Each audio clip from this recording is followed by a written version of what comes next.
can't get it. Get upset for a second, go sit home. Good evening, everyone. Welcome back once again to Vicious Rants. And of course, I'm your host, your YouTube Messiah, and often imitated. Never duplicated Superstar Tim Vicious. And gonna go over Raw this week. It was in the ThunderDome. And before we get into the ThunderDome, before we get into ThunderDome, fuck! Damn it! Not even a whole 5 minutes into the show and I fucking botched. God almighty. Anyways, before we get into the show, one quick thing do want to address. The big highlight, that was the big, huge talk, it was the big water cooler talk of the wrestling world, if you will, last week. You know, Mickie James, she put out a tweet, showed on how she received her stuff via mail, and, you know, WWE followed up with, hey, we're sorry, we fired that guy. And here's my thing. I'm just speaking from being the person that's been on Mickey's end as well as being on the business end of having to do that. Being on both ends. I fully understand where she's coming from because, hey, you know, she busted her ass, and for 3 years straight she felt like she was being treated like shit. Okay, I get that. You know, she's not going out there blasting saying, oh, fuck WWE, fuck McMahon, fuck Triple H, fuck this, fuck that, blah, blah, blah, blah, blah. You know, like most people would. You know, because God forbid you see somebody actually leave a company with a little bit of decency and grace instead of having that narrative of disgruntled employee consistently complaining about their former employer. But instead, she just said, hey, such and such, this is on how I received my stuff. Really? Thanks a lot, guys. Now, from the business end, make sure I word this the right way.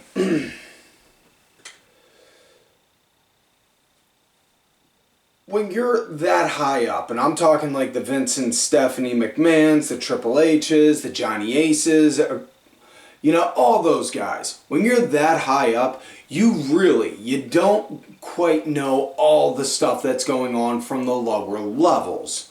And I'm not saying lower levels like the mediocre employees or the peons or the guy who just goes and moves the water cooler, that refills the water coolers.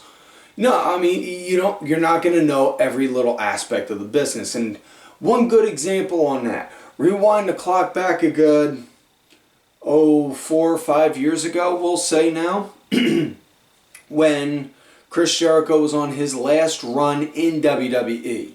He was running around doing the scarf thing. That Christmas season, they started doing Christmas scarves. They made scarves for every other wrestler except Jericho, and Jericho had to go up to Vince like, yo, Vince, what's going on? I'm the scarf guy. How come I don't have one? And Vince just point blank, what? What the hell is this? You don't have one? And, you know, so again, when you're in the upper parts of the business, when you're up here, you're not going to know what's going on down here or down here. And I'm not validating or, you know, or anything like that, or towing any kind of lines or defending the corporate part, because honestly, I'm not. I see it from both perspectives. And I'm just breaking down both ends as it is. She did the right thing. She made the complaint. Afterwards, she said, thanks for taking care of that. I didn't want to do this, but I felt like I was wronged. I get that. And when you feel like you got wronged, you know, you get it out your system and then you move forward. You don't continue this narrative of, I hate this fucking place, I hate this place, I hate this place, you know, no matter what, because then you get this, then you carry yourself almost like in a Bret Hart manner where it's, oh, well, you know, they didn't know on how to use me. They didn't know on how to fucking make you be better because all you did was fucking bitch about on how fucking mishandled you were. Anyways, now that I'm done on that, let's switch gears, talk about last week via the SmackDown Rewind and the big highlights from last week's SmackDown. Well, Seth Rollins and Jey Uso had an impromptu tag match with Cesaro and Daniel Bryan, which culminated to a segment at the end of the show where Roman said, "You," pointing to Cesaro, you ain't earned it. I already beat you. But you want to go another round? I'll give it to you on one condition. Not if, but when I whoop your ass. You ain't on my show no more. You are out of here. Now pay attention. Now here's what, again, now listen up, kids, because Professor Tim's about to school you in session. Devil's in the details. Listen to the wording on what he said. He said not on that show. Which means when most likely Bryan loses, no longer on SmackDown. There's nothing saying he can't work Mondays or even in the far-fetched possibility of working Tuesdays. Do I think it would be cool if Daniel Bryan was working in NXT? Yes, but do I think he'd be the square peg in a round hole in there? Good God, yes. He'd be more suited being working on Mondays. Honestly. But either way.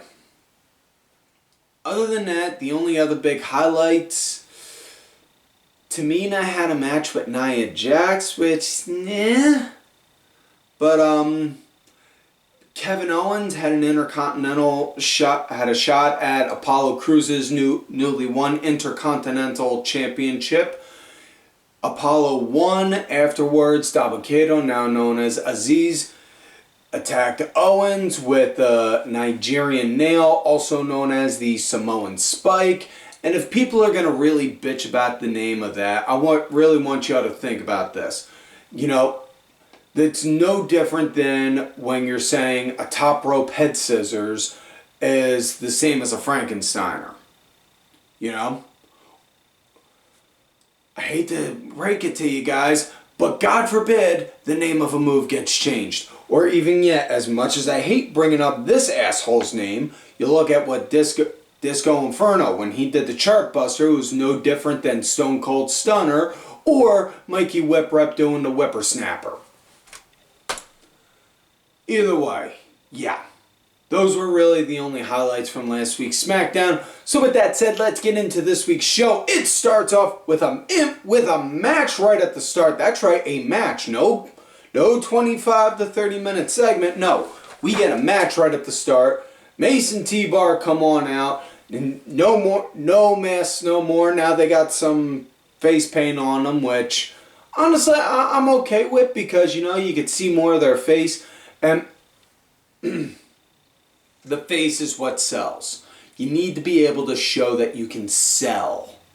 And if you show that you sell, you know, whether it's a one punch to the face or if it's somebody wrenching your arm to where your right hand's tickling your left ear from behind, you know, they got your arm wrenched up that high, then yeah, you need to be able to show that it's fucking hurting and fucking sell. Now, Mace and T-Bar come out and then they show a backstage segment between Braun and Drew. Braun saying, you know, I saved you last week. You could give a thank you. I didn't ask for your help. I didn't want your help. You chose to come on out. I said I'd take those two bastards on by myself. You know, kid, you need to start showing me some appreciation. Kid? Yeah, kid. Why don't you sit your ass back here and I'll show you how it's done. Alright then, you go and do that then. So Braun comes out and it's a 2-on-1 handicap. You know, so it's pretty much a beat down on Braun. It's very much so how a handicap match should be. The two guys dominate the one single person. It ends in a DQ for Braun because of the 2-on-1 beatdown. Next thing you know, Drew McIntyre comes out to help save the day. And then the commercial, we come back and it's a tag team match, players. Holla, holla, holla. Teddy Long, the ever-loving spirit of Teddy Long still lives on in WWE, ladies and gentlemen. The only thing that could be better is if it was a tag team match where you had to go against Randy Orton and The Undertaker. No? No? I'm giving you people fucking comedic gold here. At least pretend to laugh somewhat, please. Anyways, as far as the tag match now with Mace and T-Bar against Drew McIntyre, it was pretty much a repeat of last week. Drew was the punching bag. Braun got the hot tag in. It was a big schmoz fest. It ended with Mace and T-Bar winning via a countout. Afterwards, Braun attacked Drew, hit him with a power slam. Then they show a backstage segment of Drew going to Adam Pearce and then saying, I want Braun tonight. Okay, I can give you that.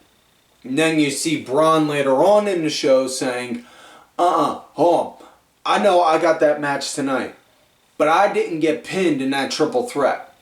I want my shot at the title. So I want this. If I win, then it becomes a triple threat match at Backlash. Okay, you got it. So we'll get to that when it comes to it. Next matchup, we got trios action. So for the first 3 matches of the show, we had a 2-on-1 handicap tag match, then a tag team match, and now a 6-man tag match. Really, yeah. A lot of tags tonight. This is going to be one of those episodes where you're going to want to just be like, okay, hold it. This is going to take some serious explanation here, kids.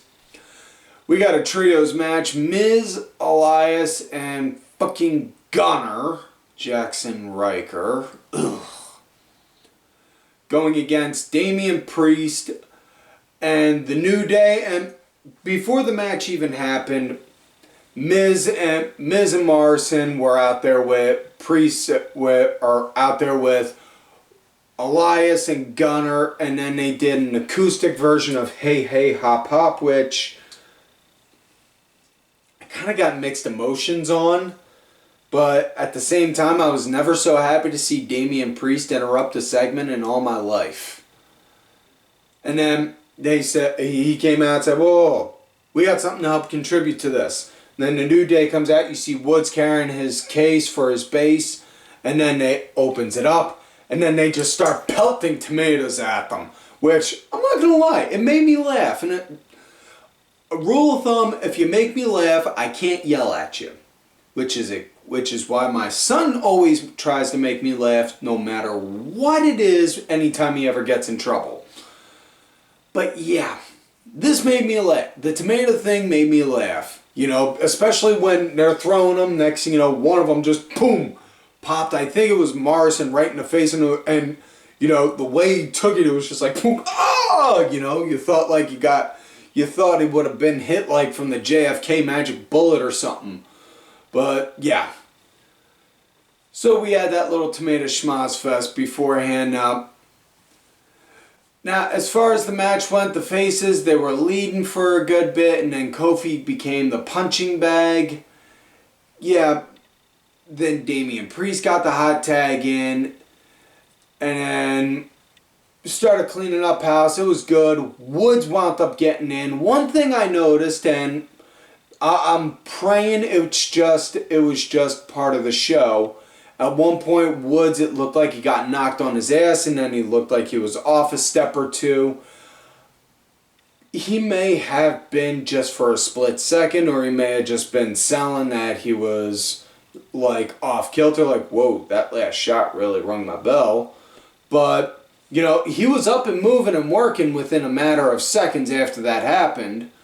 You know, but as far as the match went, it ended with Woods doing an inside cradle onto Gunner, which honestly, I can't get mad at, even though you can technically make the argument an inside cradle is the same as a roll-up, but there's a difference. With an inside cradle, you actually have to scissor and hook somebody's leg. You hook somebody's leg with your legs. Whereas a roll-up, it's just a quick scoop. Right out of nowhere. So, it's... I don't know. It's like... it's hard to explain. I can't figure out a way to put it into context. So when I figure it out, I will put it out there for you. Next up, we got tag team action again. Randy Orton and Matt Riddle, as Riddle would say, rated RK Bro, which going against Cedric Alexander and Shelton Benjamin, and yeah.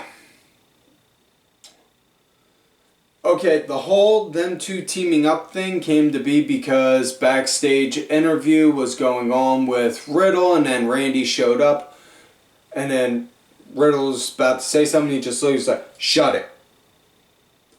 I wanted a match with you last week to teach you some respect.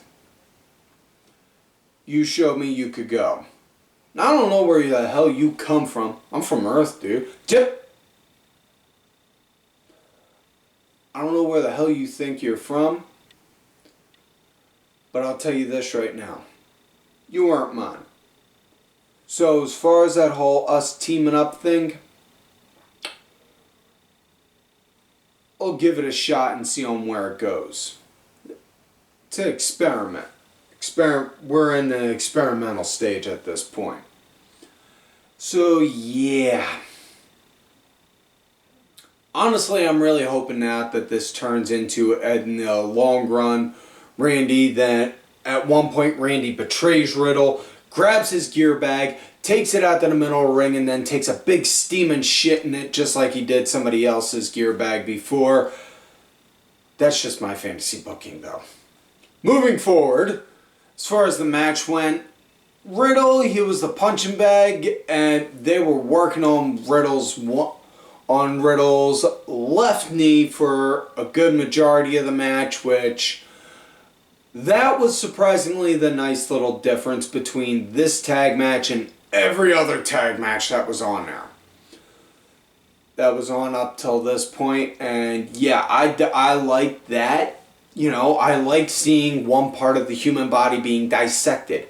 If you're going to do something like that, you know, have this one match, have a guy focusing on like the trapezius muscle or the elbow or the shoulder or something.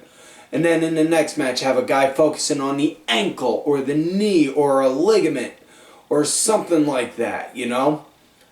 And just something different, you know? Like I say all the time, I am always for something different. And I'm not talking the throw everything up against the wall and see what sticks kind of different, but suggest something different to me. I will listen to it, and if and I'll be like, I could see that working. No, I'm not sure if I could see that working. I'll be like, if you can make it work, go for it, but I don't see it. But either way, Riddle, like I said, he was the punching bag, having his knee worked on. Randy wound up Randy got the hot tag, cleaned up. And one thing I did like was the small little Saxton slid in the small little comment on how Randy Orton and Shelton Benjamin knew each other. And unless you know about unless you pay attention to the history and know about on how Randy and Shelton were in the same class at OVW, you really wouldn't have picked up on that. But match came to an end when Randy had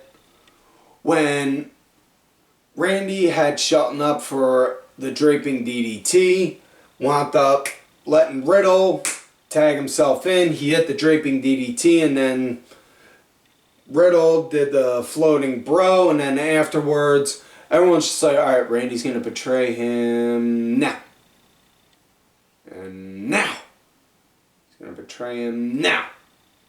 Why isn't he betraying him? Why didn't he end him with an RKO?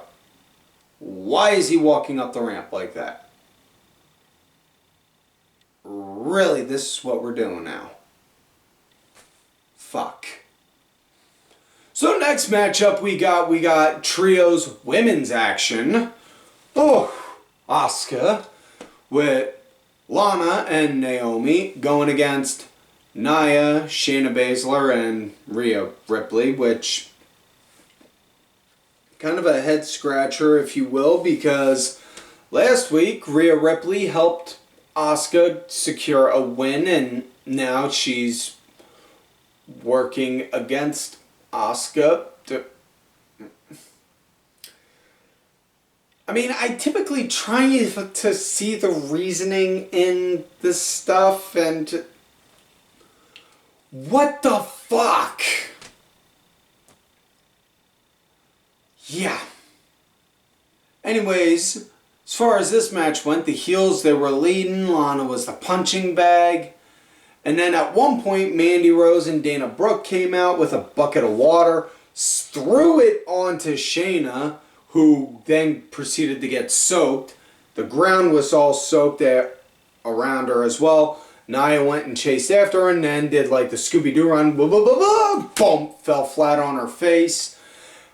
I get it. They're trying to humiliate. They're trying to humiliate her. Trying to humiliate Nia because, you know, she was being the bully, and now the ones that were being picked on are picking on the bully, and it just, ugh. It feels very 2009, 2010 ST Divas-ish. Ugh. Feel like I need a shot of penicillin just to get rid of that. Ugh. Anyways, after that, then they proceed to come back from the break. Then Asuka was the team punching bag for a few minutes, which, you know, I'm not gonna lie. As yes, I am a huge Asuka fan, as you may have noticed. But I'm cool with that. Because, again, it was different. Because, God forbid, you got somebody who is a powerful, or maybe not powerful is the right choice of words, but somebody that is a strong combatant striker be put on the ass end of an ass whooping for a few minutes. You know? It's like what I said before about when people were complaining about Shayna Baszler losing matches. You know, she lost fucking matches in the indies. You go back and look at some shit that she did in AIW. You know, she lost matches there. God forbid a wrestler who has a legit fighting background, and when I say legit, I'm talking like amateur wrestling, Greco wrestling, or MMA fighting, that kind of shit. God forbid a wrestler who comes from a other combat sport have to lose in a wrestling match. Oh no. Guys, it's fucking wrestling. Do you need to have some sense of realism? Yes. That goes with the territory with anything. With any type of form of entertainment. Whether it's comic books, movies, wrestling, music, whatever. You need to have some small semblance of realism. But you don't need to have it be 100% pure realism. I mean, for fuck's sake. I fucking loved and laughed my ass off every time I saw Doink the Clown get his ass kicked when I was a kid. A fucking clown getting his ass kicked. I laughed my ass off when I saw DX taking a piss on DOA's motorcycles. You know? I fucking thought it was cool as shit, thinking nobody bothered to check the rafters to see Sting was up there to come down and drop like a rock to then beat up the NWO and then just click, rehook himself and then zoom, shoot back up like it was fucking Batman with a zip line. Just disattach yourself for a few minutes and think, okay, where's the realism needed and where's it not? To make a long story short. Anyways, after Asuka was the team punching bag, you know, on how the match came to an end, Rhea Ripley wound up hitting the Riptide on Lana, then proceeded to get yelled, then the ref proceeded to yell, hey, she's not legal.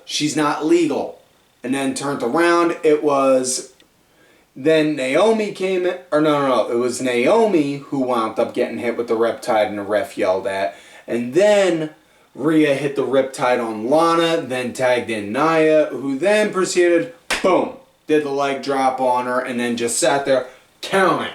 1, 2, 3. Which, honestly, I think that was really cool on how she did that. Just dropped it and then just sat there like, you gonna count this? Thought that was a little bit of nice little chef's kiss to the finish, if you will. Next up, we got Charlotte going against Mandy Rose. Now, I know what some of y'all are thinking. Hey, whoa. After she did that shit with the ref last week, didn't they say on the post show and put it out there on the Twitter that she was suspended and fined and all that? Now, she was. However, earlier in the show, Sonya Deville came out, one, looking like a total badass in that suit she wore, and then two, brought Charlotte out, lifted the suspension, acknowledged that she paid her fine in full, and then had Charlotte issue an open apology to the referee for assaulting. Then the referee said, I understand. That was my mistake. If I'd have seen what happened, I would have reversed it. I would have called the match in your favor. And then Charlotte looks like, oh, you just said that was your mistake? Don't you feel you owe me an apology now? And then the ref just kind of looking a little hesitant. I'm sorry. And if you watch this segment, listen up closely, because right after the ref apologizes, you hear Charlotte mutter, good boy to her. Good boy to him. Like, oh, damn, mama. Crack that whip, why don't you? Like, whoosh, show that boy who's in charge. And then Sonya Deville wound up saying Charlotte's going to have a match tonight again. And that ref from last week, I can't remember his name, Eddie something.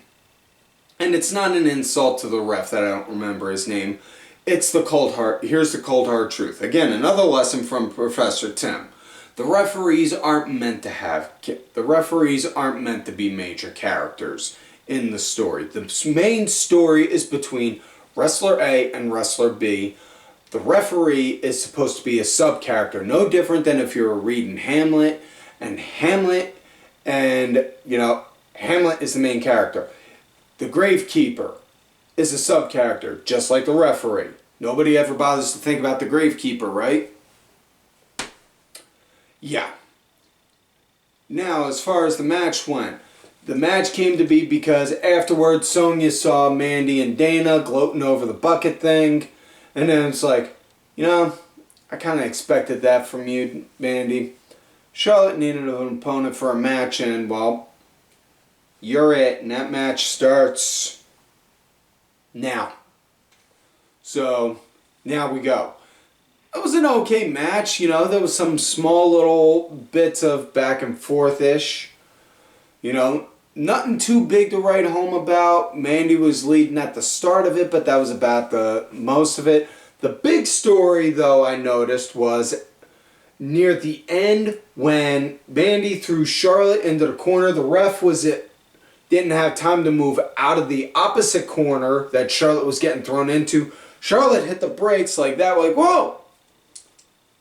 Watch it! Watch where you need to be! And then eventually, Charlotte hit natural selection on Mandy, 1, 2, 3, that was it. And then, after the match, she called for the ref, hey, Eddie, what's going on, man? Get the rope!